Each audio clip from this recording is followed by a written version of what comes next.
ধীরে ধীরে চালাও ছুরি, সীমার আমারি গলায়। জয়নাল আবদিনের কান্দন শুনতে দাও না রে আমায়। ধীরে ধীরে চালাও ছুরি, সীমার আমারি গলায়। জয়নাল আবদিনের কান্দন শুনতে দাও না রে আমায়। আমার নানা নবী ছিলেন,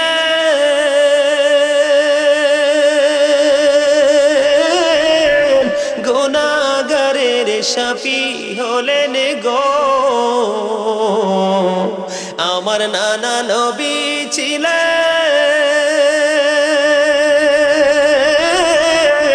গুনাহগারের শাফি হলেন গো। এই গলায় দিতেন চুমা নানাজি সদা। জয়নাল আবদিনের কান্দন শুনতে দাও না রে আমায়। কোথায় রইলেন মা জননী,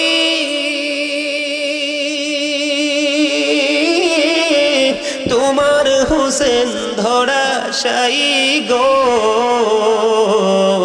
কোথায় রইলেন মা জননী, তোমার হোসেন ধরাশায়ী গো। সীমার বসিল মাগো আমারি সিনায়। জয়নাল আবদিনের কান্দন শুনতে দাও না রে আমায়। দুধের শিশু কচি কচি কাঁদিতেছেন পানি পানি গো। পানির লাগি বিষের তীরে কলিজা সেদায়। জয়নাল আবদিনের কান্দন শুনতে দাও না গো আমায়। ধীরে ধীরে চালাও ছুরি, সীমার আমারি গলায়। জয়নাল আবদিনের কান্দন শুনতে দাও না রে আমায়। মারহাবা বলেন, আর জোরে বলেন না মারহাবা। কারবালা হয়েছে 61 হিজরিতে। কোন হিজরিতে? 61 হিজরিতে কারবালা হয়েছে। আর এই কারবালার নির্মম ঘটনা ঘটিয়েছে বন্ধু ইয়াজিদ। ইয়াজিদের বাবা আমির মুয়াবিয়া আমার নবীর একজন প্রিয় সাহাবী ছিল, কিন্তু ইয়াজিদ ছিল অত্যন্ত দুষ্ট। তিনি দুষ্ট হয়েছে কেমন করে আমি আপনাদেরকে বলি। আমাদের মা বোনেরা দেখবেন পাতলা পোশাক পরা পছন্দ করে। নবীজি বলেছেন যেই মহিলা পোশাক পরার পরেও বন্ধু তার বডি দেখা যায়, নবীজি বলেছেন ওই মহিলাটা উলঙ্গিনী ল্যাংটা নারী।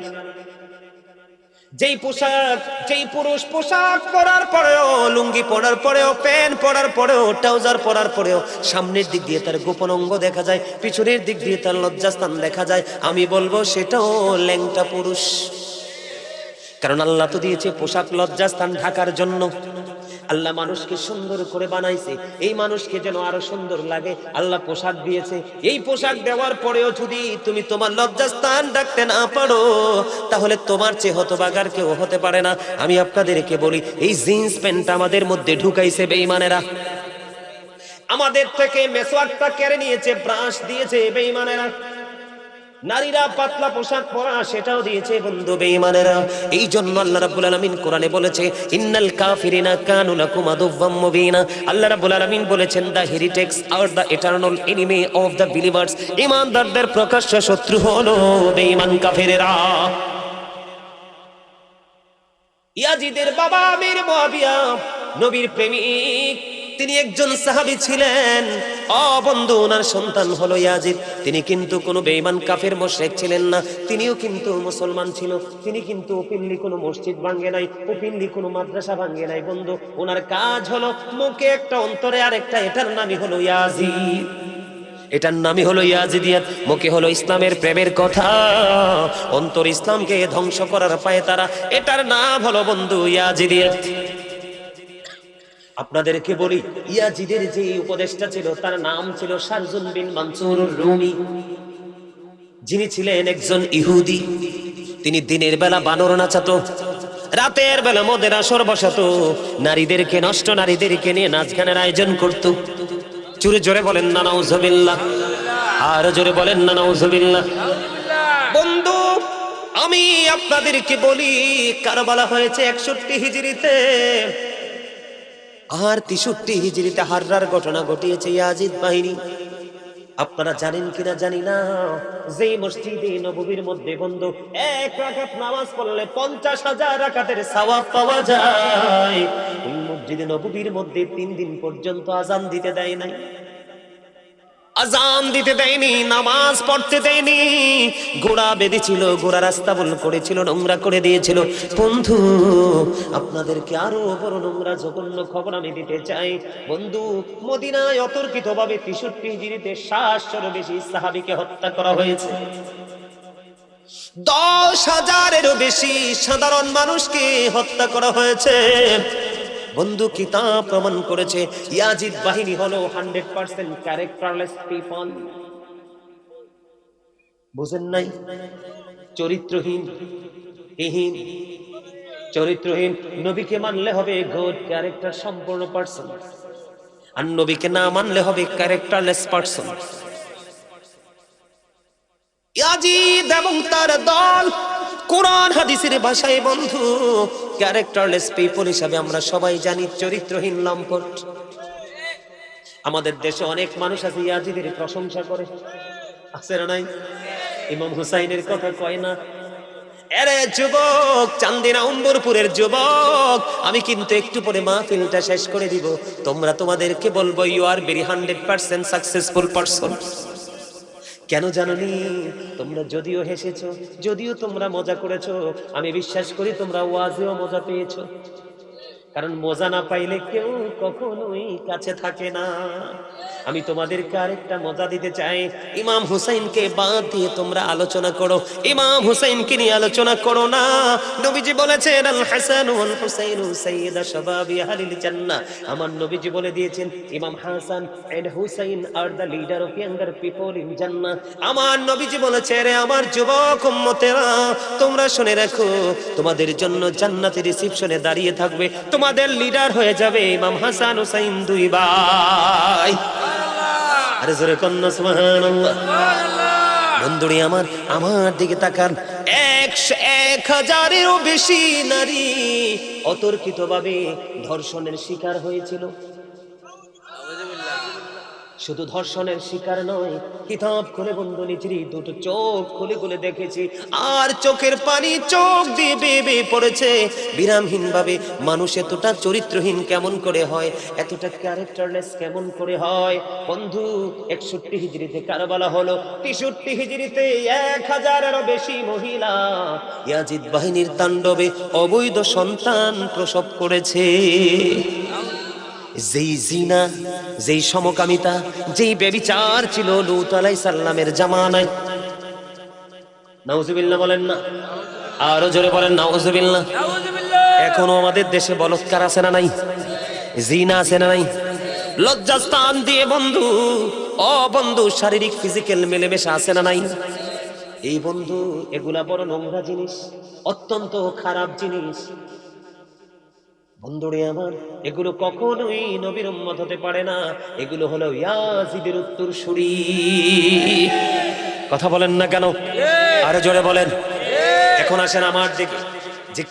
এতগুলো কথা আমি কেন বললাম? মানে ইয়াজিদের চরিত্র বোঝানোর জন্য। কোন ইমানদারের উপদেষ্টা যদি ইমানদার হয়, ইমান আমল ঠিক থাকবে। কোন ইমানদারের উপদেষ্টা যদি কোনো বেঈমান হয়, কখনোই কোনো মানুষ ঠিক থাকতে পারবে? বন্ধুরে আমার, আমি আপনাদেরকে বলবো 61 হিজরির যে মর্মান্তিক ঘটনা, বন্ধুরে আমার, হযরত আলী আকবর যখন, আমি একবারে মর্মান্তিক জায়গাটা নিয়ে একটুখানি বলতে চাই, আমার দিকে তাকান। হযরত আলী আকবর একক যুদ্ধ করতে করতে করতে করতে করতে করতে একক যুদ্ধ, হযরত আলী আকবরের পালা আসলো বন্ধু। হযরত আলী আকবরের পালা যখন আসলো, হযরত আলী আকবর যখন তিনি যুদ্ধের ময়দানে গেলেন, হযরত হুসাইন রাদিয়াল্লাহু তাআলা আনহু তাকে আদর করে তাকে যুদ্ধের ময়দানে বন্ধু কি করলেন, পাঠিয়ে দিলেন। 3 দিন পর্যন্ত ফুরাত নদীর পানি বন্ধ। কয়দিন? 3 দিন মানুষ কি পানি না পেয়ে থাকতে পারে? যেই নবীর কারণে আল্লাহ রাব্বুল আলামিন এত নিয়ামত বরাদ্দ করে দিল, যেই নবীজির কারণে এত নিয়ামত আমাদেরকে বন্ধু দিয়ে দিল, সেই নবীর কলিজার টুকরা, জান্নাতের সরদার, জান্নাতের লিডারের মধ্যে একজন, অনলি ওয়ান পারসন, ইমাম হুসাইন রাদিয়াল্লাহু তাআলা আনহু, তিনি বন্ধু ওই দিনের জন্য সবচেয়ে বড় সেফ ছিলেন। কিন্তু ওনার জন্য, ওনার দলের জন্য 3 দিন পর্যন্ত ফুরাত নদীর পানি বরাদ্দ ছিল না বন্ধু। পশু পাখি, বেঈমান কাফের মুশরিকেরা ফুরাত নদীর পানি বন্ধু খেয়েছে, ভক্ষণ করেছে। নবীজির কলিজার টুকরা, যার মা হলো জান্নাতে মুমিনাদের সরদারিনী, মা খাতুনে জান্নাত ফাতেমা, তিনি হলেন আপনার বন্ধু অম্বরপুর গ্রামে। আজকে আমার মা বোনেরা নিশ্চয়ই অনেকে আলোচনা শুনতেছে। আল্লাহর হাবিব বলেছেন, অম্বরপুর পৌঁছাইরের আমার মা এবং বাবা, মা গো, তোমাদেরকে বলতে চাই, বোনদেরকে বলতে চাই, আল্লাহ রাব্বুল আলামিন, আল্লাহর হাবিব জানিয়ে দিয়েছে, ফাতেমাতু সাইয়্যিদাতু নিসাই আহলিল জান্নাহ। আমার নবী বলেছেন, mother Fatema is the leader of females in Jannah. আমার নবী বলে দিয়েছেন, মুমিনাতের জান্নাতে সরদারিনী হবে মা খাতুনে জান্নাত ফাতেমা। ইমাম হুসাইনের মতো মানুষ ওনার জন্য ফুরাত নদীর পানি বরাদ্দ বন্ধু। বন্ধুরে আমার, ইমাম হুসাইনের থেকে অনুমতি নিয়ে, হযরত আলী মুকাম থেকে অনুমতি নিয়ে আলী আকবর চলে গেলেন যুদ্ধের ময়দানে। যুদ্ধ করতে করতে করতে করতে বন্ধু তিনি এবার আর পারতেছে না, বাবার কাছে আসলেন। খেয়াল করবেন ইসলামটাকে তারা কেমন করে জিন্দা করে গেছে, সত্যটাকে তারা কেমন করে বন্ধু তুলে ধরে রেখে গেছে। বন্ধু, প্রকৃত মুমিন কখনো বন্ধু অর্থের কাছে বিক্রি হয় না। প্রকৃত মুমিন সব সময় সত্যের পথে লড়াই করে। তার এক্সাম্পল 61 হিজরিতে ইমাম হুসাইন আমাদের মধ্যে যে চেতনাটা দিয়ে গেছে। যারা ইমাম হাসান হুসাইনকে ভালোবাসে, তারা কিন্তু ইমাম হাসান হুসাইন এবং কারবালা থেকে তারা কিন্তু চেতনা ফিরে পায়, ইমানটাকে মজবুত করতে পায়। পুনরায় যখন ফিরে ফিরে আসে, তাদের মধ্যে সেই ফিলিংসটা চলে আসে। বন্ধুরি আমার, যখন চলে গেলেন ইমাম হুসাইন থেকে অনুমতি নিয়ে, আলী মুকাম থেকে অনুমতি নিয়ে যখন চলে গেলেন, আলী আকবর যুদ্ধ করতে করতে করতে করতে তারপরে বন্ধু ফিরে আসলেন। ফিরে আসার পরে আয়েশা বললেন, বাবাকে ডাক দিয়ে, হযরত হুসাইন রাদিয়াল্লাহু তাআলা আনহুকে ডাক দিয়ে বললেন, বাবা, বাবা গো, ও বাবা, আমাকে একটা ফোঁটা পানি দাও। আল্লাহু আকবার বলেন না? বাবা, বাবা গো, আমাকে একটা ফোঁটা পানি দাও। আমি যদি একটা ফোঁটা পানি পাই গো, ওই আমি আমার নানার দুশমন, ইসলামের দুশমন, আল্লাহর হাবিবের বিধানকে যারা অমান্য করে, কলঙ্কিত করে, এই কলঙ্কিত মানুষগুলোর উপর আমি আমার হায়দারি আক্রমণ চালাবো। এই কথা যখন বললেন হযরত আলী আকবর, বন্ধু কত হৃদয় বিদারক, কলিজা ছিঁড়ে যায় রে, আপনাদেরকে বলে বুঝাতে পারবো না। যখন বন্ধু একা একা যখন কারবালার ইতিহাস যখন পড়তে বসি, এমন যতবার এই কিতাবটা নিয়ে বসেছি বন্ধু, ততবার কিতাবের মধ্যে বন্ধু চোখের পানি পড়েছে এবং বন্ধুর দাড়িগুলো ভিজে গেছে। সহ্য করা যায় না, সহ্য করা যায় না। 3 দিন পর্যন্ত ফুরাত নদীর পানি বন্ধ পায় না। 3 দিন পর্যন্ত ফুরাত নদীর পানি বন্ধ করে দিল। এরপরেও সত্যের পক্ষে লড়াই তারা ছাড়েনি। এখান থেকে আমরা ইসলাম প্রিয় যারা, তারা যুদ্ধ শিখেছি, ঠিক কিনা বলেন? এমনি করে করে বাবার কাছে আসলেন। বাবা গো, বাবা হলেন হযরত হুসাইন রাদিয়াল্লাহু তাআলা আনহু। বাবা, ও বাবা, আমাকে একটা ফোঁটা পানি দাও, আমি আবার পুনরায় যুদ্ধের ময়দানে যাব, তাদের উপর হায়দারি আক্রমণ চালাবো। এবার বন্ধু আমার নবীজির কলিজার টুকরা হযরত আলী মুকাম ইমাম হুসাইন রাদিয়াল্লাহু তাআলা আনহু, তিনি কি করলেন? বাবা, বাবা গো, আমি কেমন করে তোমাকে পানি দিব গো? আজকে তোমার মতো আমিও তো 3 দিন তৃষ্ণার্ত, আমার কাছে তো কোনো পানি নেই। বন্ধু, আমার নবীজি প্রায় সময় ইমাম হুসাইনের দিকে নবীজির পবিত্র জিহ্বা মোবারক বের করে দিতেন। ইমাম হুসাইন রাদিয়াল্লাহু তাআলা আনহু আমার নবীজির পবিত্র জিহ্বা মোবারক চেষে ওনার মধ্যে একটা প্রশান্তির একটা ফিলিংস তিনি আনতে পারতেন। এই দৃশ্য দেখে ইমাম হুসাইন রাদিয়াল্লাহু তাআলা আনহু আলী আকবরের দিকে কি করলেন? আলী আকবরের দিকে শুষ্ক জিহ্বাটা বের করে দিল। ও বন্ধু, হযরত আলী আকবর আমার কলিজার টুকরা হুসাইন রাদিয়াল্লাহু তাআলা আনহুর শুষ্ক জিহ্বাটা বন্ধু চুষলেন, কিন্তু জিহ্বায় তো কোনো রস নাই। জোরে জোরে বলেন না আল্লাহু আকবার, জোরে বলেন না আল্লাহু আকবার। যারা সত্যের জন্য, ইসলামের জন্য, ইসলামের ঝান্ডা উড্ডীন করার জন্য যাদের জীবনকে এমন ভাবে শহীদি মর্যাদার দিকে বন্ধু ইচ্ছে করে ধাবিত করে দিয়েছে, তাদেরকে কিছু বললে কি মানা যায়? সহ্য করব আমরা? কথা বলেন, সহ্য করব? সহ্য করা যায় না, কারণ তাদেরকে ভালোবাসা আমাদের জন্য ফরজ। এই ফরজ ছাড়লে আপনার বাকি কোনো ফরজ কবুল হবে না। বন্ধুরে আমার, এবার কি করলেন? বাবার শুষ্ক জিহ্বাটা চষলেন। চষতে চষতে তিনি আবার কি করলেন? যুদ্ধের ময়দানে গেলেন। যুদ্ধের ময়দানে যখন তিনি তীরের আঘাত খেলেন, ও বন্ধু, কারবালার ময়দানে ধুলাবালি ঝরতে থাকলো। বন্ধু, এত রৌদ্রের এত বেশি তীব্রতা ছিল, ধুলাবালি উঠতেছে। বন্ধু, ইমাম হুসাইন রাদিয়াল্লাহু তাআলা আনহু ডাক শুনতে পেলেন, সঙ্গে সঙ্গে গেলেন ওখানে গিয়ে দেখলেন ওনার কলিজার টুকরা শাহাদাত বরণ করেছে। ইন্না লিল্লাহি ওয়া ইন্না ইলাইহি রাজিউন। তখন হযরত হুসাইন রাদিয়াল্লাহু তাআলা আনহু হযরত আলী আকবরের পবিত্র নিথুর দেহ মোবারক তিনি কি করলেন? কাঁধে করে তাঁবুর নিচে আসলেন। এবার হাসান রাদিয়াল্লাহু তাআলা আনহুর সন্তান হযরত কাসেম রাদিয়াল্লাহু তাআলা আনহু বের হয়ে আসলেন। চাচা, চাচা গো, ও চাচা, আমাকে অনুমতি দাও, সত্যের পথে যুদ্ধ করে আমিও শাহাদাতের মর্যাদা পেতে চাই। এবার বন্ধু হযরত কাসেম রাদিয়াল্লাহু তাআলা আনহু চলে গেলেন, উনিও যুদ্ধের ময়দানে শহীদ হয়ে গেল। শহীদ হওয়ার পরে আবার ওই চাচা ইমাম হুসাইন দৌড়ে চলে গেল, বাবা গো, তোমাকে আমি দুর্বল হয়ে পড়েছি, তোমাকে আমি সাহায্য করতে পারলাম না। নিজের সন্তানের সাথে বন্ধু হযরতে কাসেম রাদিয়াল্লাহু তাআলা আনহুর দেহটাও তাঁবুর সামনে রাখলো। জোরে জোরে কন্যা ইন্না লিল্লাহি ওয়া ইন্না ইলাইহি রাজিউন। বন্ধু, এবার কি করলেন? এর মধ্যে ইমাম হুসাইন শহীদ হওয়ার পূর্বে বন্ধুরে আমার হযরতে আলী আসগরকেও শহীদ করে দিয়েছে। নাউজুবিল্লাহ বলেন না? নাউজুবিল্লাহ। বন্ধু শহীদ হয়ে গেল, সব ফায়সালা শেষ। একমাত্র এবার বাকি আছে কে? ইমাম হুসাইন রাদিয়াল্লাহু তাআলা আনহু। ইমাম হুসাইন রাদিয়াল্লাহু তাআলা আনহু যে যুদ্ধের ময়দানে যাবে, ইয়াজিদ বাহিনী কোনোভাবে সাহস করছে না ইমাম হুসাইনের দিকে আক্রমণ, একক যুদ্ধ করতে। একটা পর্যায়ে দেখতে দেখতে দেখতে দেখতে বন্ধু এবার কি করলো? ইমাম হুসাইন যখন যুদ্ধের ময়দানে নেমে গেল, চতুর্দিক থেকে ইয়াজিদ বাহিনী ওনার কাছে চলে আসলো। আক্রমণ যখন শুরু করলো, আক্রমণ করতে করতে করতে করতে বন্ধু ওনার কাছ পর্যন্ত ইমাম হুসাইনের অঙ্গের যে পবিত্র জায়গা যেখানে আছে সেইখানেই মাজার। জোরে জোরে কন্যা ঠিক না বেঠিক?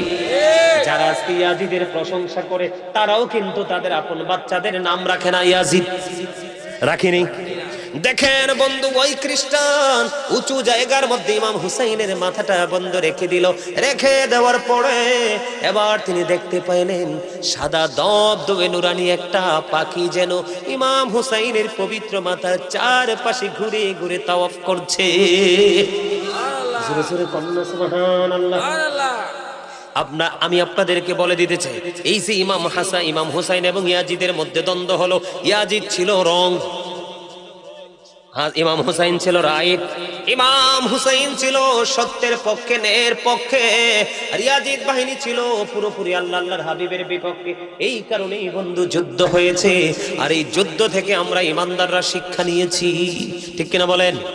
এই জন্য আমি আপনাদেরকে বলি বন্ধু, কাল হাসরের ময়দানে বন্ধু আল্লাহ রাব্বুল আলামিন আহ্বান করতে থাকবে যে যারা ওই যে গভীর রজনীতে নামাজ পড়েছো তোমরা দাঁড়াও, অল্প কিছু মানুষ দাঁড়াবে। গভীর রজনীর নামাজ হলো তাহাজ্জুদের নামাজ। হাদিস শরীফের মধ্যে এসেছে অল্প কিছু মানুষ যখন দাঁড়াবে তখন আহ্বানকারী আহ্বান করতে থাকবে। ওই যারা দাঁড়াবে তারা সংখ্যায় খুবই কম হবে। আল্লাহ রাব্বুল আলামিন তাদেরকে অর্ডার করবে তোমরা জান্নাতে চলে যাও।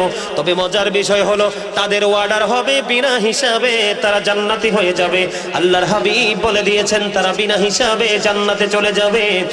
আর যারা দাঁড়াইতে পারেনি, বন্ধু হাত তুলতে পারেনি, তারা হিসাবের জন্য প্রস্তুতি নিবে।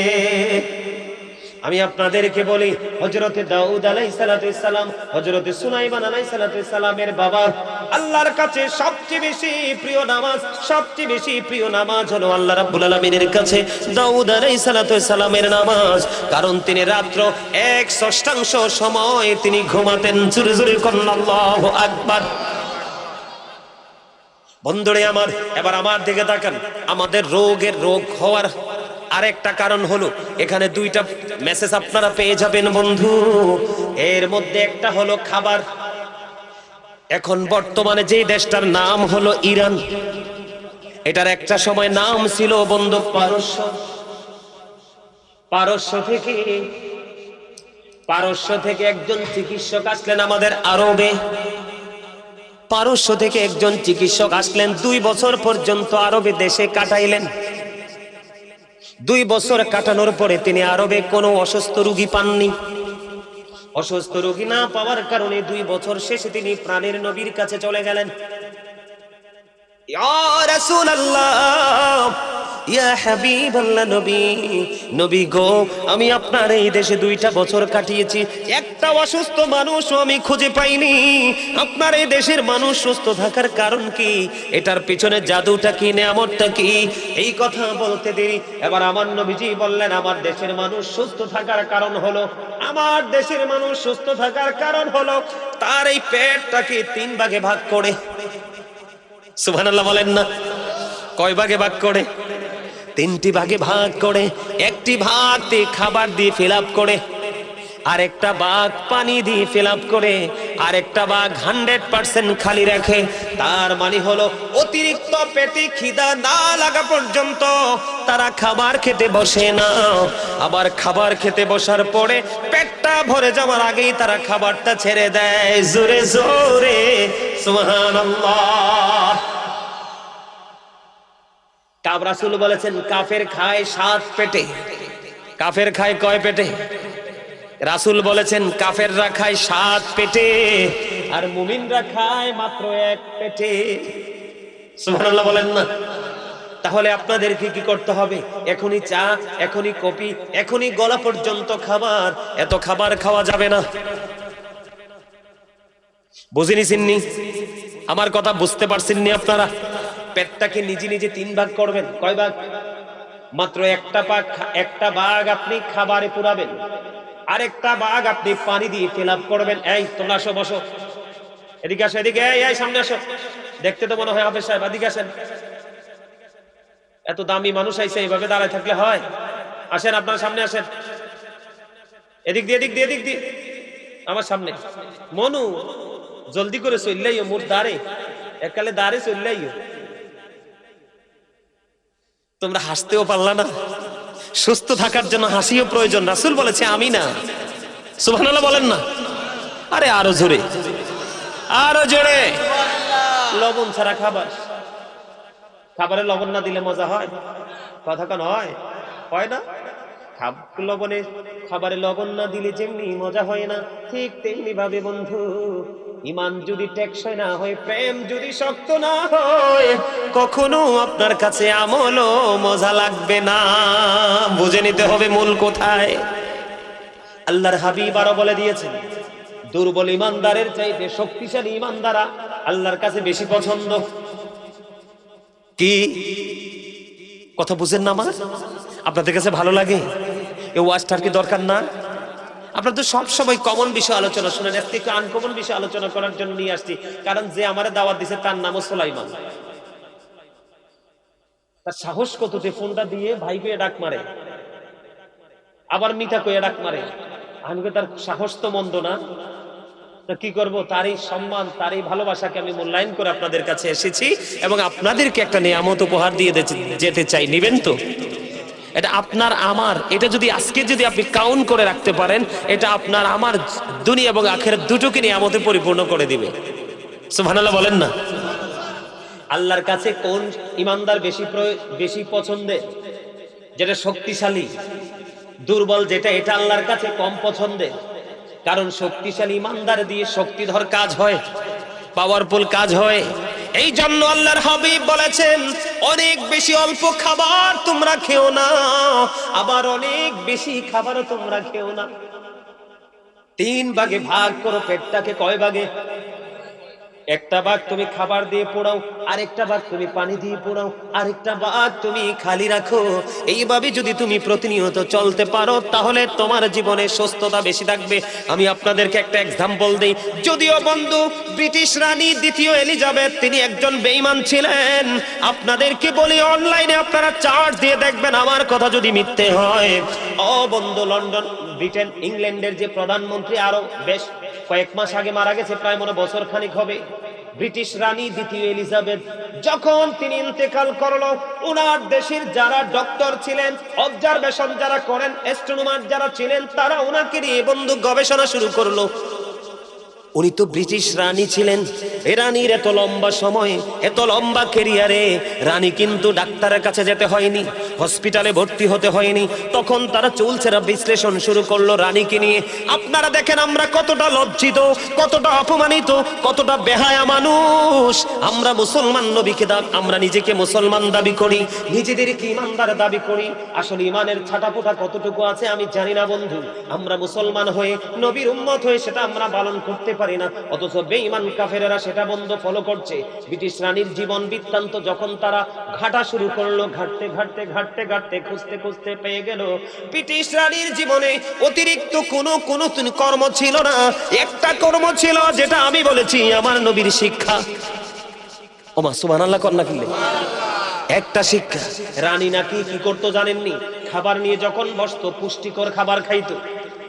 তিনি দিনে 3 বার 4 বারও তিনি খাবার খাইতো। তিনি 3 বার 4 বারও বন্ধু তিনি খাবার খেতেন। অল্প অল্প করে তিনি খাবার খেতেন। পেটে খিদা লাগছে, একটু খেয়েছে, পানি খেয়ে চলে গেছে। আবার যখন খিদা লাগতো তিনি আবার এসে খাবারে বসতেন, একটুখানি খাবার খেয়ে তিনি পানি খেয়ে আবার চলে যেতেন। এমনি করে করে তিনি তোনার জীবনটাকে শারীরিক এক্সারসাইজ, মানসিকভাবে স্যাটিসফাই ছিলেন বন্ধু। এই কারণে রানী লম্বা সময় বন্ধু, এই রিসেন্ট ঘটনা আপনারা যুবক যারা, তোমাদেরকে বলছি অনলাইন ঘাটবা, আমি যদি মিথ্যা বলে থাকি। তারা তখন ঘাটার পরে দেখলেন রানীর জীবনে স্পেসিফিক কোনো সাধনা ছিল না, কোনো রেয়াজত ছিল না, একটা মাত্র রেয়াজত, নবীর শিক্ষা। সুবহানাল্লাহ বলেন না? আরো জোরে বলেন। বন্ধু আমি বলি না যে চিরজীবন বেঁচে থাকবো বন্ধু, যখন আপনার সময় হবে তখনই চলে যেতে হবে। কিন্তু যেইটুকু সময় আমি পৃথিবীর বুকে বিচরণ করব, আমি যেন সুস্থ অবস্থায় থাকতে পারি, আমি যেন কারো বোঝা না হই।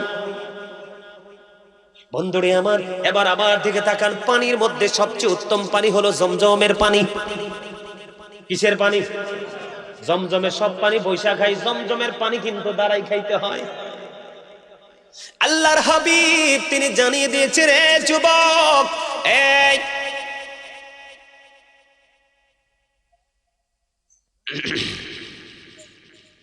না যাইবো কোরআন যাইবো, আমি দুটোটারে চিন্তা রাখছি। আমি কিন্তু এবার আঙ্গুল দিছি, নেক্সট চলো করবো, আজকে একটু করে করে আসছি। আমার নবীজি জানিয়ে দিয়েছেন, দেখেন মানে সুস্থ থাকার জন্য খাবারের পরিমাণটা আগে আপনাদেরকে বুঝাই দিলাম। এরপরে কোন কোন খাবারটা আপনার জীবনে বেশি প্রয়োজন। আল্লাহ মানুষকে অসুখ যেমন দেয়, এটার ঔষধও কিন্তু দিয়েছে, ঠিক কিনা বলেন? রোগ যেমন দিয়েছে, ঔষধও দিয়েছে। বন্ধু এর মধ্যে বড় একটা নিয়ামত আমার নবী বলে দিয়েছেন, তোমরা বেশি বেশি করে খেজুর খাও, জমজমের পানি খাও, এটা বড় একটা নিয়ামত। তোমরা জমজমের পানি খাও, বেশি বেশি করে খেজুর খাও, জৈতুনের তেল ম্যাসেজ করো, তোমার শরীরে ম্যাসেজ করো, অথবা তুমি খাও। নবীজি বলেছেন বেশি বেশি করে তুমি মধু খাও, মায়েশা সিদ্দিকা রাদিয়াল্লাহু তাআলা আনহা থেকে হাদিস খানা বর্ণিত, আপনার আমার প্রাণের নবী তিনি বলে দিয়েছেন, বন্ধু কোন মানুষ যদি প্রত্যেকদিন ঘুমানোর আগে সব খাবার শেষ, এটা খাওয়ার পরে আর কোনো খাওয়া খাবেন না, সব খাবার শেষ, খাবার খাওয়ার পরে যদি 3 আঙ্গুলের এক চিমটিতে যতটুকু কালিজিরা ওঠে ওইটুকু কালিজিরা আপনি খেয়ে ফেলবেন, মাসে বেশি না 31 দিনের মধ্যে মাত্র 2 থেকে 3 দিন সকালবেলা যদি খালি পেটে ওঠে আপনি যদি 1 ফোঁটা 2 ফোঁটা 3 ফোঁটা মধু যদি আপনি খেতে পারেন, আল্লাহর হাবিব সরকারে মদিনা তিনি বলে দিয়েছেন তোমাকে কোনোদিন বড় কোন রোগ তোমাকে আক্রমণ করবে না। জোরে জোরে বলেন না সুবহানাল্লাহ, আর জোরে সুবহানাল্লাহ।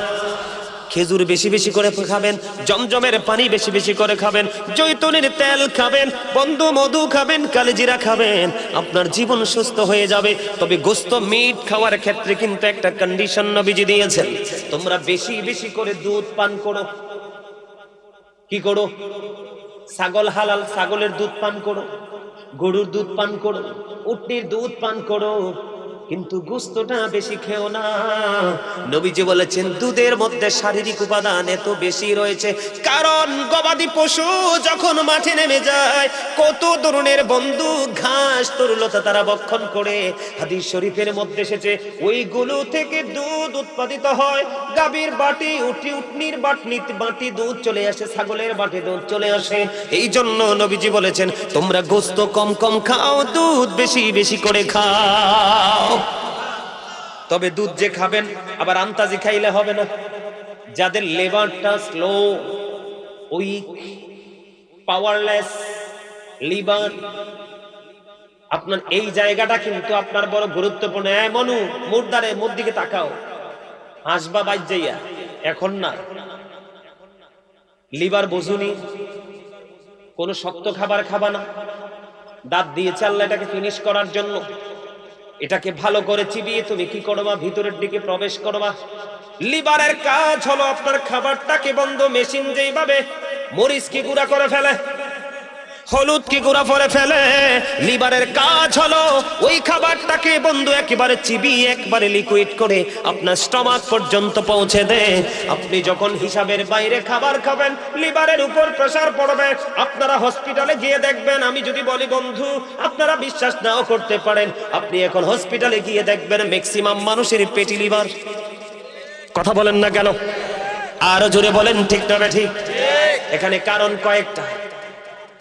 একদিকে হলো বন্ধু খাবার অনেক বেশি খাওয়া, আর এর দিকে হলো আগের যুগে আমার চাচা যারা আছেন, আমরাও ছোট থাকতে দেখছি হাডুডু খেলে না, কুস্তি খেলে নাই, দাড়িবান্ধা খেলে নাই, খেলছে কিনা? এই খেলাগুলো আসিল কিনা? আপনি চাচা বলেন, আপনারা বলেন, ওই যুগের মানুষ বেশি সুস্থ ছিল না এই যুগের? ওই যুগের মানুষ, তার কারণ হলো এখন মুরব্বীরা কোনো কথা বললে, এখনকার যুগের বেয়াদব বাচ্চারা মুরব্বীদের কথা শোনে না। মুরব্বীরা কোনো কিছু বললে তাদেরকে 100% কন্টিনিউয়াসলি ইগনোর করে কি করে না? আমি এদেরকে বেয়াদব ছাড়া আর কিছুই বলতে পারি না। আমি যদি বলি ও তোমরা যারা মুরব্বীদেরকে ওভারটেক করতেছো, তোমরা যুবক, আমি আজকে অনলাইনে আলোচনা করতেছি, মিডিয়ার মাধ্যমে গোটা পৃথিবী দেখবে। আমি আজকে আপনাদেরকে বলি আগের যুগের মানুষগুলো যদিও শিক্ষাগত যোগ্যতা কম ছিল, কিন্তু তাদের বিবেক ছিল অত্যন্ত স্ট্রং। আল্লাহর হাবিব বলেছে, আমার দিকে তাকান, খাবার খাইয়া সঙ্গে সঙ্গে শুয়ে যাবেন না,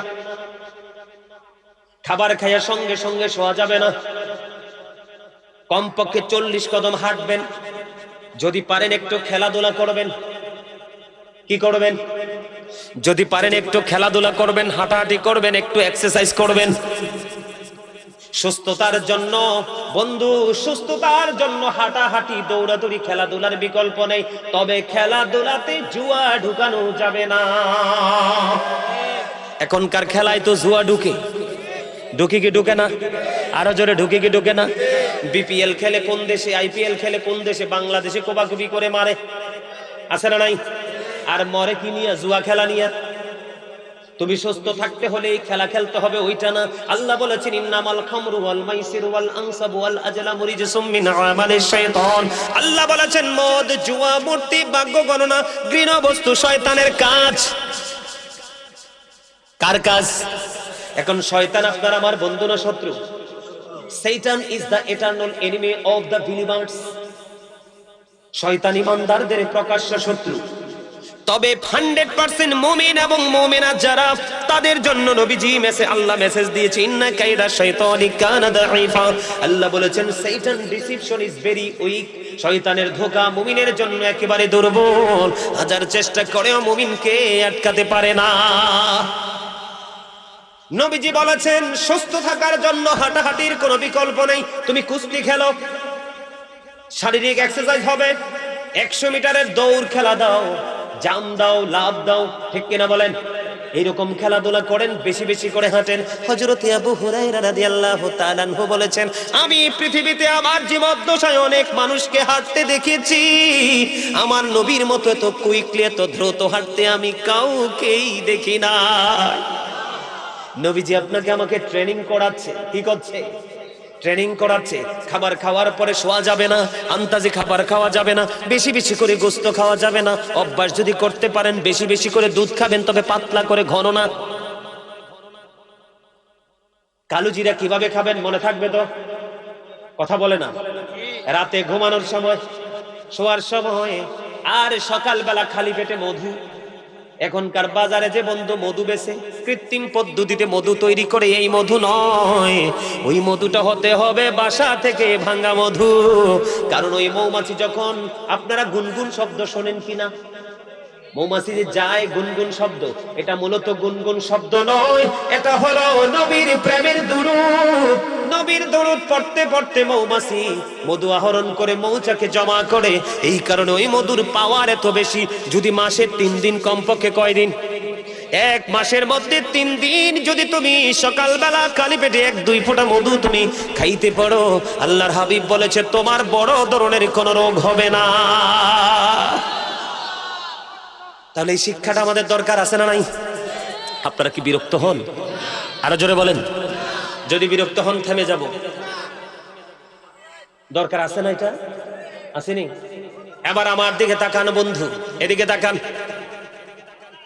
আপনারা যারা এখানে বুঝের মানুষ আছেন, মানে যার আলোচনা শোনার খুবই আগ্রহ আছে, আপনারা এখান থেকে ওই 2 জন একটু কষ্ট করে কর্নারে গিয়ে বসেন, বাচ্চাগুলোকে 2 দিকে দিয়ে। না না, বার করার দরকার নাই, বের করার দরকার নাই। এটা একটা মানে অসুন্দর হবে। ওদেরও তো জানার দরকার আছে, ওরা তো বোঝে না, ছোট মানুষ। আপনারা ওদের মাঝখানে যে কোনো একজন বুঝের মানুষ বসেন, তাইলেই আপনার বাচ্চাদের কথাবার্তা কি হয়ে যাবে।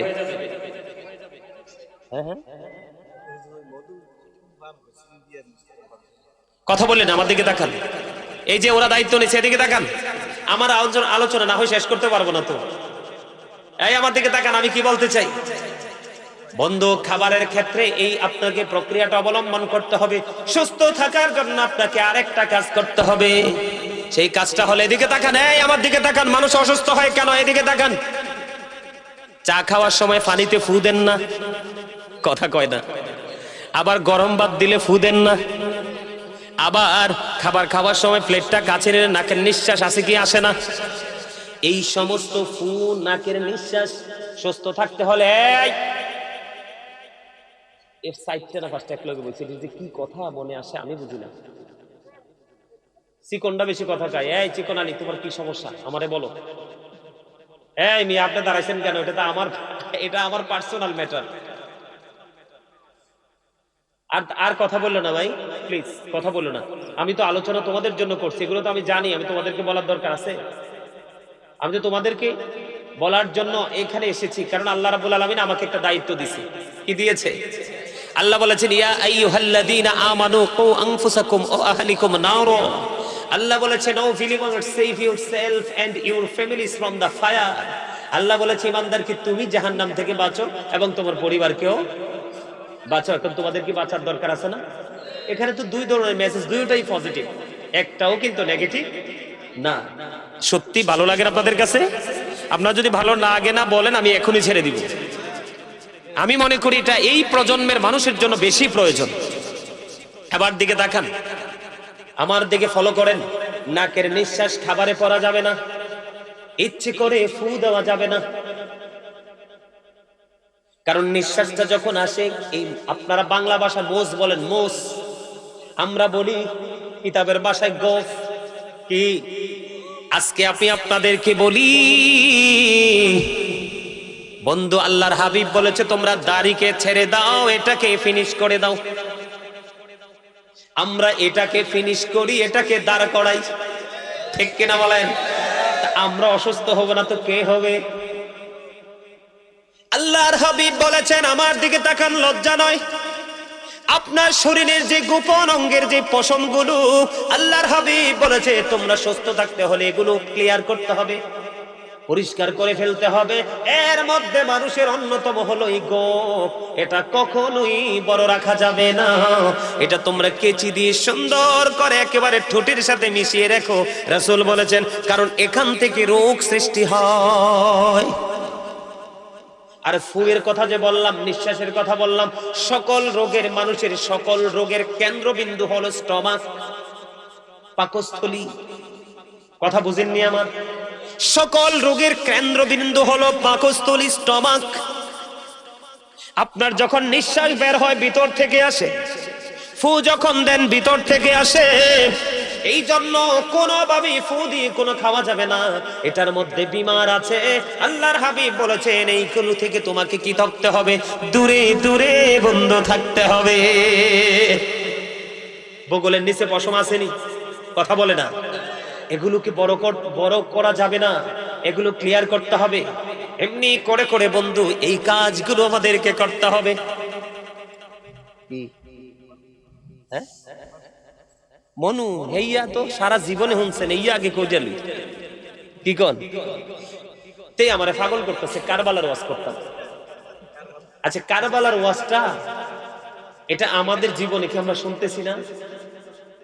আমি তো তারে বলছি যে আমি তোরে কারবালার ওয়াজ শোনাবো, কিন্তু এই বিষয়টাকে শেষ করি না। হ্যাঁ, ইমাম হুসাইন শহীদ হয়েছে, এগুলো তো আমরা সবাই জানি, জানি কি জানি না? কিন্তু তারপরও আমাদের এই যে আমাদের মধ্যে একটা নতুন একটা অনুভূতি চলে আসে, আসে কি আসে না? আসে। শহাদায়ে কারবালা আমাদের এখান থেকে আমরা অনেক কিছু অর্জন করতে পারি, ইমানি চেতনাকে বৃদ্ধি করতে পারি। আমি সেই জায়গাটা নিয়ে আলোচনা আপনাদের কাছে করব, তবে আমি মনে করি এই জিনিসটা বেশি প্রয়োজন। আরে মিয়া, হসপিটালে গেলে সিট পাওয়া যায় না, ডাক্তার পর্যন্ত টায়ার্ড ফিল করে রোগী দেখতে দেখতে। এত রোগ আসে কোত্থেকে? এটার জন্য দায়ী আমরা নিজে। কি লাভ হবে আমি অন্যজনকে দোষে, সব পেয়েছি আমি আমার আপন কর্ম দোষে। কাউকে দোষ দিয়ে কোনো লাভ? আপনার আমার কর্ম ভালো, ঠিক কিনা? এবার আসেন বন্ধু, আমার নবীজি বলেছে সুস্থ থাকতে হলে তোমাকে হাসি খুশি থাকতে হবে, ফ্রি থাকতে হবে। মানুষের সাথে মিষ্টি আলাপ করার একটা অভ্যাস সমাজের মধ্যে একটা প্রচলন তোমরা বাড়াইতে হবে। এখনকার মানুষ কি কেউ কারো বাড়িতে যায়? আমি যখন ছোট ছিলাম বন্ধু, আমাদের গ্রামটা খুবই ছোট। নামাজ ছাড়া, ক্লাস ছাড়া, পড়া ছাড়া বাকি সময় ওই বাড়ি ওই বাড়ি ওই বাড়ি, এইজন ওইজনের সাথে গল্প করতে করতে সময় যাইতো। কিন্তু এখনকার ছেলেরা কি গল্প করে? এখনকার ছেলেরা এটা করে। কোনটা? আপনারা এটাকে বলেন মোবাইল, আমি বলি সর্বশ্রেষ্ঠ বিষাক্ত সাপ। বন্ধু, পৃথিবীর সাপের বিষ আপনি ওঝা দিয়ে, ডাক্তার দিয়ে বন্ধু ধ্বংস করতে পারবেন। এই সাপের বিষ এমন ভাবে সমাজে ছড়িয়েছে, এই সাপের বিষ থেকে বাঁচার কোনো উপায় নাই। একটা ছেলের মাথা ঠিক নাই, একটা ছেলের জবান ঠিক নাই, একটা ছেলের চোখ ঠিক নাই, একটা ছেলের কান ঠিক নাই, একটা ছেলের হাত ঠিক নাই, একটা ছেলের পা ঠিক নাই। সবগুলো বেঠিক হইতে হইতে হইতে হইতে তার হৃদয় পর্যন্ত বেঠিক হয়ে গেছে। তার হৃদয়ে শুধু কালো কালো চিহ্ন দেখা যায়।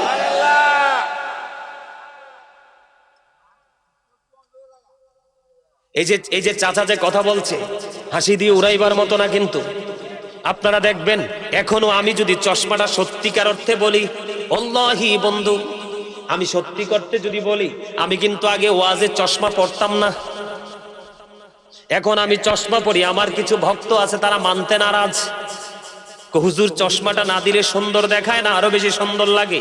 আসলে বন্ধু চোখে কোনো সমস্যা নেই, আমাদের বয়স কিন্তু কম হয়নি, চুলদারি গুলো পাইকা গেছে, এখনো চোখের পাওয়ার কিন্তু যথেষ্ট আছে, ওই পর্যন্ত সব বলতে পারবো বন্ধু কি হচ্ছে না হচ্ছে। কিন্তু দুঃখজনক হলেও সত্য, আপনার আমার ভাই বাবা বাতিজা সন্তান ছোট্ট ছোট্ট চোখ কানা। কথা বলেন না কেন? একটা মাত্র কারণ, সেইটা হলো এইটা, চাইয়া থাকতে থাকতে থাকতে থাকতে এটার পাওয়ারের কাছে এই পাওয়ার কি গিলে খায়। আপনি মোবাইল থেকে দূরে যান, দেখবেন আপনি কত রিল্যাক্স ফিল করতেছেন। বন্ধুরে আমার, ওই যে আমি একটু আগে হাসি খুশির কথা বললাম, আল্লাহর হাবিব বলেছে তোমরা যদি সুস্থ থাকতে চাও বেশি বেশি করে তোমরা হাসি খুশি থাকো, ফ্রি মোডে একজন আরেকজনের সাথে হাসি খুশি ভাবে চলতে শিখো। কারণ আপনি যখন বন্ধু অনেক বেশি কি থাকবেন, আপনার মধ্যে অনেক রিজার্ভ থাকবেন, রাগান্বিত থাকবেন, তখন এই রাগ নাকি আল্লাহর হাবিব বলেছেন এই রাগ নাকি মানুষের হার্টকে কি করে, অ্যাটাক করে। আল্লাহর নবী সরকারে মদিনা তিনি বলেছেন যিনি কুস্তি খেলায় জিতে উনি শক্তিশালী নয়, যিনি তার রাগকে কন্ট্রোল করতে পারে তিনি হলেন শ্রেষ্ঠ শক্তিশালী। কি আপনি দেখবেন গায়ের জোরের থেকে কৌশলের জোর বড় না গায়ের জোর বড়? কৌশলের জোর বড়। সুস্থ থাকার জন্য সবচেয়ে বড় কৌশল হলো রাগকে কন্ট্রোলিং এ নিয়ে আসা।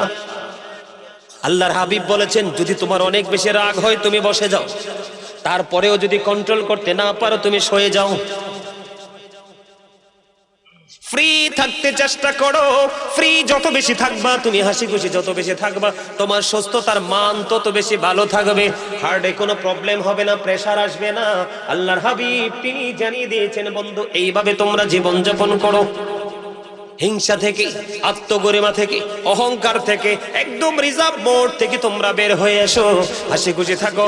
দেখবেন হাসি খুশি যেই মানুষ থাকে তার সবকিছু ভালো। যেই মানুষটা একটু গোমরা থাকে, একটু ভার দেখবেন তার চারপাশ ভার হয়ে যায়। আমি আপনাদেরকে এই বিষয়টা শেষ করে দেই বন্ধু, সুস্থ থাকতে হলে আরেকটা কাজ আপনাকে আমাকে বেশি করতে হবে। শুরু যেমনি করেছি ফজরের নামাজ দিয়ে, তেমনি ভাবে আপনাকে আমাকে আরেকটা অভ্যাস করতে হবে, যে নামাজটা হলো সালাতুল ইশারের নামাজ। আল্লাহ রাসূল কি করতেন? আল্লাহ রাসূল মাগরিবের পরে খাবার খেয়ে ফেলতেন, এশার নামাজ পড়ার পরেই তিনি বিছানায় চলে যেতেন। বন্ধুরে আমার, তাড়াতাড়ি ঘুম, রাত্রি জেগে থেকে আপনি পড়াশোনা করেন বা যাই করেন এটা মোটেও কিন্তু বন্ধু শোভনীয় নয়। আপনি রাতে তাড়াতাড়ি ঘুমাবেন, সকালে তাড়াতাড়ি উঠবেন, এটা আপনার সুস্থতার জন্য অনেক বেশি গুরুত্বপূর্ণ ব্যাপার। আর একটা বিষয় হলো হাদিস শরীফের মধ্যে এসেছে আমার নবীর মতো এত মিষ্টি, আমার নবীর মতো তো হাস্যোজ্জ্বল চেহারা হাদিসের রাবী বলেছেন আমি আর কাউকে দেখতে পাইনি। এখন আপনারা সবাই হাসি খুশি থাকবেন কিনা? আপনি যদি সুস্থ থাকতে চান, নবীজি বলেছেন বন্ধুরে আমার সামাজিক বন্ধনে আবদ্ধ হতে হবে। আর এই সামাজিক বন্ধনে আবদ্ধ হতে হলে আপনাকে একটা কাজ করতে হবে, পরিচিত হোক অপরিচিত হোক মুসলমানকে দেখা মাত্র সালাম দিয়ে দিবেন। কোন মানুষ মারা গেলে তার জানাজায় অংশগ্রহণ করবেন। কেউ যদি বিপদে পড়ে তাকে বিপদ থেকে উদ্ধার করার জন্য যাবেন। কেউ যদি অসুস্থ হয় তার সেবা করে নেবেন। রাজি আছেননি? আরো জোরে বলেন। তখনই দেখবেন সামাজিক একটা বন্ধন তৈরি হবে, আপনার আমার মধ্যে আলাদা হাস্যোজ্জ্বল একটা পরিস্থিতি তৈরি হয়ে যাবে। এটা মানুষের জীবনে সুস্থ থাকার জন্য গুরুত্বপূর্ণ একটা ভূমিকা রাখে। জোরে কন্যা সুবহানাল্লাহ। এই কাজগুলো করবো কিনা? রাতে তাড়াতাড়ি ঘুমাবো, সকালে তাড়াতাড়ি উঠবো, ফজর পড়বো, বন্ধু মেসওয়াক করবো, হিংসা বিদ্বেষ থেকে দূরে থাকবো, বন্ধু সীমিত পরিমাণ খাবার খাবো, হাঁটাহাঁটি বেশি করে করবো, পাশাপাশি 5 ওয়াক্ত নামাজ আমরা সঠিকভাবে পড়বো। কারণ নামাজ হলো শারীরিক একটা বড় ইবাদত। যাদের মাজায় ব্যথা, আজকে বলি, যাদের মাজায় ব্যথা, হাঁটুর ব্যথা, একটানা 40 দিন আপনি কি করবেন? দাঁড়িয়ে বসে নামাজের সিস্টেম অনুযায়ী নামাজ পড়ে নেবেন, দেখবেন আপনার ব্যথা চলে যাবে। কথা কি বুঝতে পারছেন? হাঁটাহাঁটি করতে ভুলে যাবেন না, মনে থাকবে তো? কথা বলেন, যা মনে থাকবে। এবার আসেন, ওই পাগলা আমাকে বলতেছে একটু কারবালা নিয়ে ওয়াজ করতাম। কারবালা তো হচ্ছে একটা হৃদয় বিদারক একটা জায়গা, ঠিক কিনা বলেন? কারবালার যে মর্মান্তিকতার মর্মান্তিক অধ্যায় নিয়ে আমি একটু আলোচনা করব, শুনবেন? মর্মান্তিক যে জায়গাটা, সেই জায়গাটা নিয়ে আমি একটু আলোচনা করব, আপনাদেরকে আমি একটু শোনাবো, কারণ সময় তো অনেক হয়ে গেছে। 2টা ঘন্টা হয়ে গেছে তো। আমি বারবার শুনেছি আপনার এই ফজর পর্যন্ত শব্দটা। আল্লাহ আপনার এই জজবাটাকে কবুল করে নিক। আরো জোরে বলেন, আরো জোরে, আরো জোরে, আরো জোরে আমিন বলা মানে কি? আল্লাহ কবুল করে নাও। কি করে নাও? আমরা কবুল হয়। হ্যাঁ, এই তো আল্লাহর কাছে কি করা? কবুল হওয়ার জন্য আমরা কি করলাম? কবুল করার জন্য আল্লাহর কাছে সুবহানাল্লাহ বলেন না, আরো জোরে। দেখবেন ওলা দলিন, ঠিক না ভাই? ঠিক। আমি একটা গজল গাই, গজলটা ওই ওনার এই জজবা দেখে মনে হয়েছে এই গজলটা ইদানিং বেশি গাই না, এখন গজল গাওয়ার তো সময় হয় না, ওয়াজ করতে করতেই আপনার সময় চলে যায়। কি জানি বলে একটা গজল সব সময় গাইতাম, ওই যে একটা গজল আছে না, দেখো যদি জজবাহালে, দেখো যদি জজবাহালে বাজাও প্রেমের বাঁশি, নবীর দুরূদ পড়ো দিবানিশি। আমার নবীর প্রেমে পাগল হইলে, নবীর প্রেমে পাগল হইলে আল্লাহ তাআলা খুশি, নবীর দুরূদ পড়ো দিবানিশি। ওই আমার নবীর প্রেমে পাগল হইলে গো,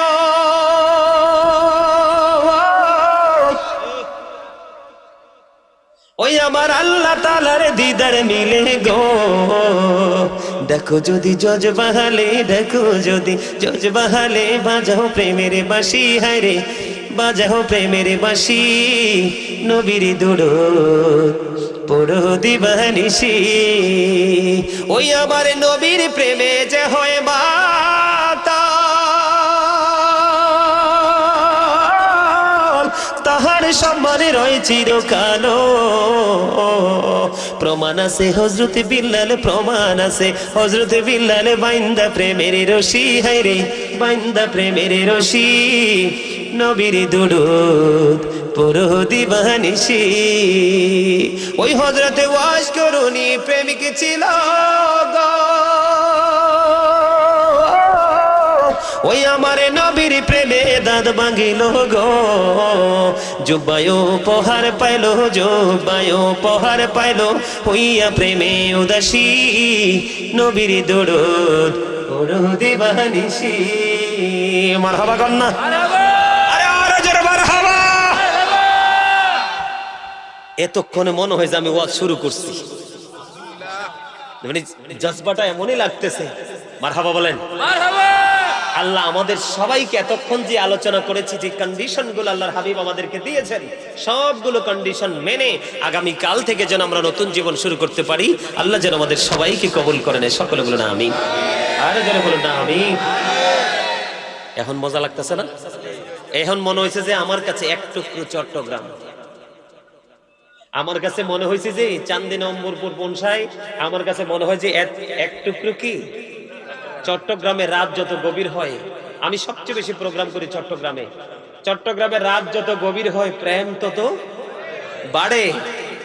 আসলে তো প্রেমের মজা তো গভীরে, যত জনগণ কমবে প্রেম তত বাড়বে। এটাই চট্টগ্রামবাসীর মধ্যে এটা এখনো পাওয়া যায়। বাংলাদেশের রাজধানী হলো কি? Dhaka is the capital of Bangladesh. বাংলাদেশের রাজধানী কি? আর সুন্নিয়তের সিটি কোনটা? রাজধানী কোনটা? সুন্নিয়তের ক্যাপিটাল কোনটা? চট্টগ্রাম। ওখানে গেলে বুঝবেন প্রেম কাকে বলে।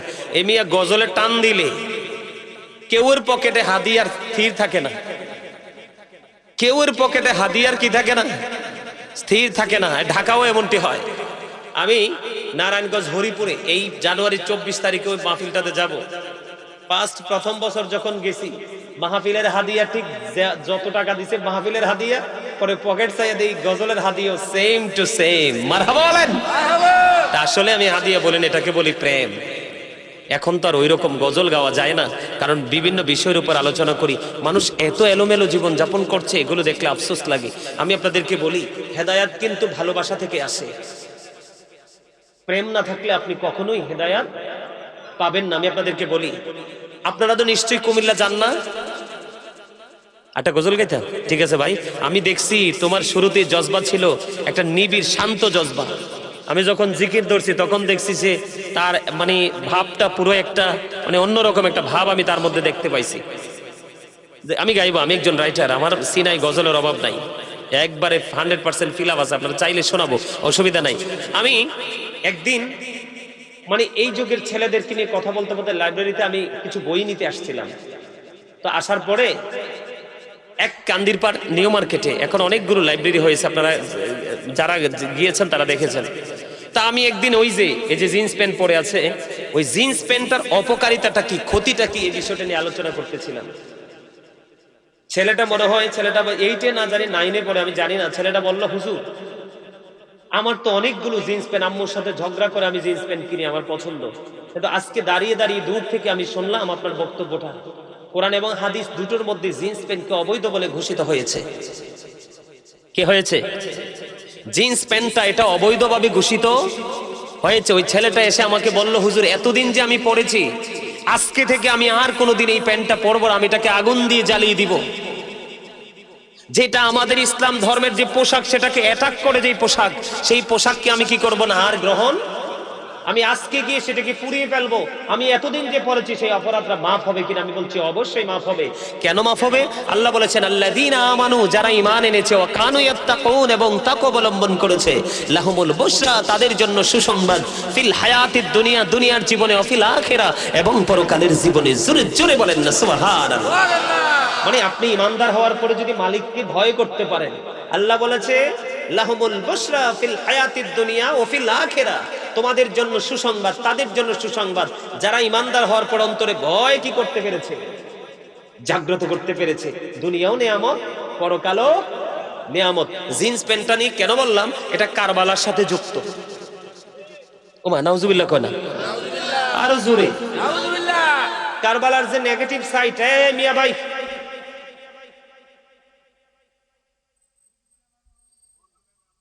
এটা কারবালার যে সাইড, দুটো সাইড, একটা নেগেটিভ একটা পজিটিভ। নেগেটিভ সাইডের সাথে এই জিন্স প্যান্টটা যুক্ত। কেন যুক্ত আমি বলি, এই কারণে যুক্ত।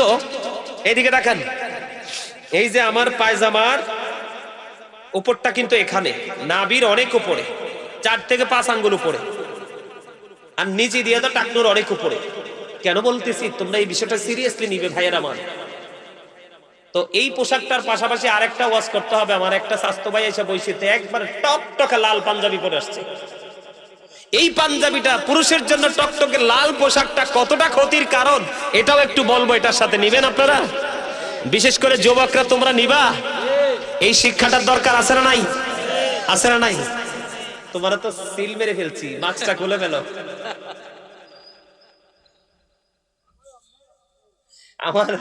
আমার দুষ্ট একটা স্বাস্থ্য ভাই আছে, ওই তার মতোই তারে দেখতে লাগে, এই জন্য আমার নজরটা তার দিকে বেশি। আমার দিকে তাকান, আগে লাল পাঞ্জাবিটা শেষ করে ফেলি। আল্লাহর হাবিবকে এক ব্যক্তি 2টা সালাম দিছে। কয়টা? 2টা সালাম দিছে নবীজি। একটা সালামের জবাবও, ইয়া রাসূলুল্লাহ, ইয়া হাবিবাল্লাহ, নবী গো, এক এক করে 2টা সালাম দিলাম। 2টার একটা সালামের জবাব আপনি দেননি। ইয়া রাসূলুল্লাহ, নবী কেন গো?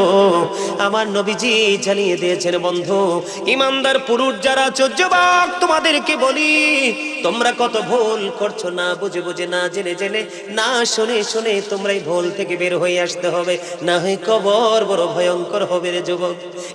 চান্দিরা অম্বরপুরের আমার যুবক, তোমাদেরকে বলছি রে, আমার নবীজি বলেছেন লাল জামাটা পরে এসেছে, এই কারণে আমি তাকে সালামের জবাব দেইনি। ইয়া রাসূলুল্লাহ, লাল জামা পরলে কি হয় গো?